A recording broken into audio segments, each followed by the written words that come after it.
Estamos de volta e agora vamos com Duda Rodrigues no quadro Saúde. Você, ela, a gravidinha mais linda do Brasil. Vai.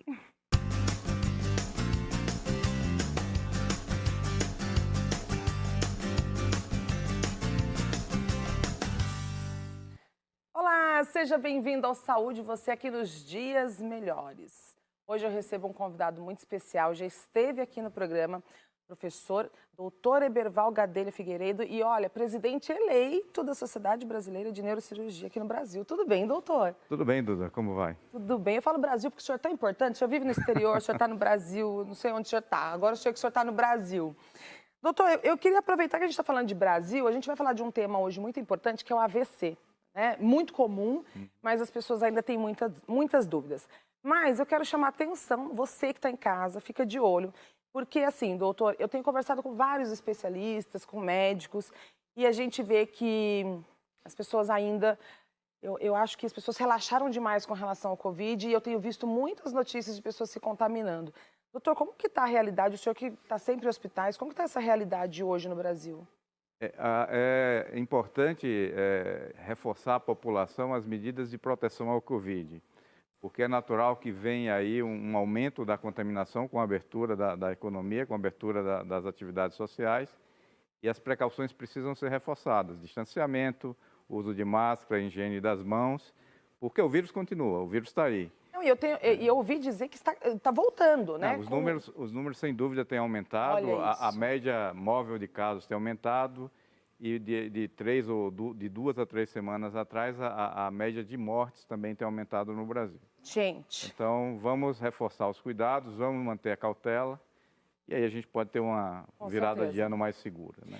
Bom, eu quis chamar a atenção de vocês, porque eu tenho visto e acompanhado rede social, acompanho notícia, mas mais do que isso, convivo com médicos, converso muito, então a gente vê que realmente, o que eu percebo é que as pessoas relaxaram um pouco, ou algumas até demais, mas o vírus continua e os números estão voltando, então vamos ficar de olho, crianças, os pais, pessoas de grupo de risco, tomem cuidado se precisar sair com muita segurança.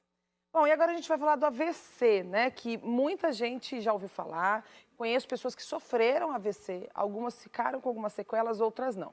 Mas vamos entender primeiro, doutor, o que é o AVC, para quem está em casa entender melhor. O AVC, Duda, é um evento neurológico agudo, ocorre subitamente, daí o nome acidente vascular cerebral. É um acidente porque ocorre de forma súbita e inesperada, né? Então ele se manifesta agudamente, subitamente, e é um déficit neurológico rápido. Por exemplo, a pessoa para de falar, perde a mobilidade de um braço, de uma perna, entorta a boca, ou perde a coordenação e, eventualmente, pode até perder a consciência. Tá? Tem tipos? Tem. Esse déficit neurológico agudo ocorre porque há uma falta de oxigenação numa região específica do cérebro. E essa falta de oxigenação se dá por 2 mecanismos. Ou porque uma artéria entope, obstrui, devido a um trombo ou um êmbolo, ou, eventualmente, porque o vaso cerebral rompe e causa uma hemorragia. Então, isso configura 2 tipos de AVC, o isquêmico no primeiro caso e o hemorrágico no segundo caso. Doutor, nenhum dos dois, então, é possível detectar precocemente, porque se rompe, acontece ali na hora, né? Exato. A maioria dos casos de AVC ocorre de forma súbita, né? Mas existem fatores de risco que nos apontam para um maior risco de um determinado paciente ter um AVC no futuro. Sim. Por exemplo, alguns pacientes podem desenvolver pequenos AVCs, ou seja, um déficit neurológico transitório, que dura menos de 24 horas, eles recuperam, não ficam com sequelas. Então, isso aumenta muito o risco de um novo evento e de um evento mais grave com sequelas definitivas. Agora, como que ele se manifesta? Como que a gente reconhece, por exemplo, nossa, AVC? Essa é uma pergunta muito importante para a gente esclarecer aos telespectadores. O AVC se manifesta subitamente. Então, como o leigo deve identificar um acidente vascular cerebral? Um déficit neurológico, principalmente um déficit motor, né, de perda de força muscular, a perda de movimento num braço, numa perna, a assimetria da face muda, a boca entorta para um lado, a fala muda, né, a pessoa pode parar de falar ou pode falar de forma trôpega. E aí o importante é reconhecer isso e tomar uma atitude rápida, porque o tempo é muito importante no resultado final do AVC. Então, reconhecendo esses sintomas, esses sinais, procurar rapidamente assistência médica. Mas perdeu o sentido da mão, a pessoa falando meio que tropeçando com a fala, Confusão mental. Confusão mental. É bom a gente reforçar, porque isso acontece em casa. Às vezes acontece com uma pessoa do seu lado, você acha que a pessoa está passando mal, tenta acudir na hora e não tem a percepção de que a pessoa está com algo que pode ser mais grave. Exatamente. E na dúvida, sempre procura uma assistência, porque o tempo é fundamental no resultado final, né?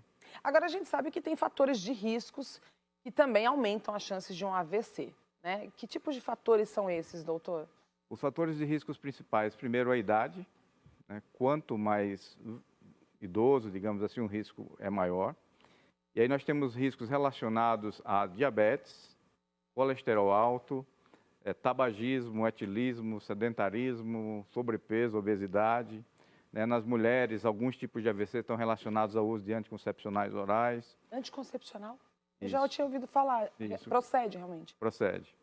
Principalmente causando trombose venosa, né? O anticoncepcional. Sim. Mas, com isso, eu quero chamar a atenção aí para o fato de que muito do risco do AVC está ligado ao nosso estilo de vida.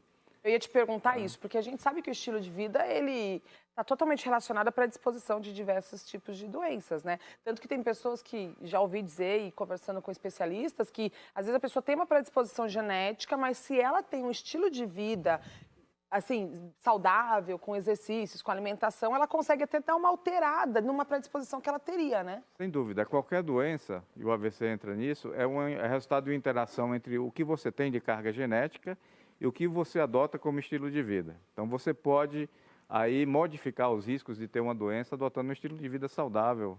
E o AVC é uma praga do mundo moderno, digamos assim, porque está relacionado a um estilo de vida moderno, cada vez mais sedentário, com alimentação cada vez menos saudável e com estresse da vida cotidiana muito alto. Ainda mais nessa fase, né, doutor?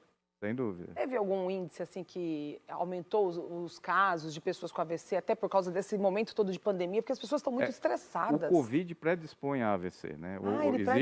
Predispõe. O Covid, em algumas situações, uma das manifestações neurológicas da Covid é o acidente vascular cerebral, porque o vírus altera a coagulação do sangue. Predispõe a formação de coágulos. E esses coágulos, como eu falei no começo, podem entupir ou obstruir um vaso sanguíneo, causando AVC. Então, Covid, mais uma vez, pode causar AVC. A pergunta é, quando ficaremos livres do Covid, né, doutor? Quando isso tudo vai acabar? Quando vai ter tratamento, vacina, né? Tá tão... Tudo vai acabar quando a vacina vier. Então, a esperança nossa é que a vacina chegue logo. Doutor, agora tratamento. Como tratam? Qual é o tratamento para uma pessoa que sofreu um AVC? O tratamento do AVC depende de 3 fatores. Primeiro, do tempo que o paciente chega. Segundo, da gravidade. E em terceiro lugar, se o tipo de AVC. Então, quando o paciente chega muito rápido ao hospital, existe uma janela de tempo em que ele pode receber um trombolítico endovenoso, uma injeção endovenosa, e dissolver aquele trombo e desobstruir o fluxo sanguíneo cerebral. Né? Se isso não funciona, pode ser retirado desse trombo através de catéteres, até 24 horas depois de iniciado o quadro em alguns protocolos.